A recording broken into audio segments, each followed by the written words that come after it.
The Rivelin is one of the fast-flowing river valleys that flows down from the Peak District into the heart of the city of Sheffield. In its heyday, it was supporting 21 water mills in a 3-mile stretch. And those mills were producing a whole range of things. World War I was known as the Great War, the war to end all wars. Millions of people died, particularly millions of young men.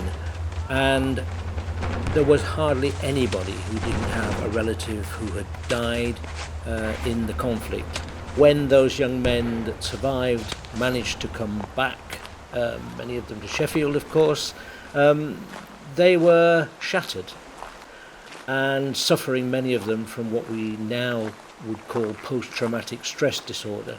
So the link between the landscape that they knew as young men and the creativity that they were able to sustain within the trenches actually really was very significant when they came to the end of the war, returned home, had many of their friends missing, and had really probably no real sense of purpose anymore.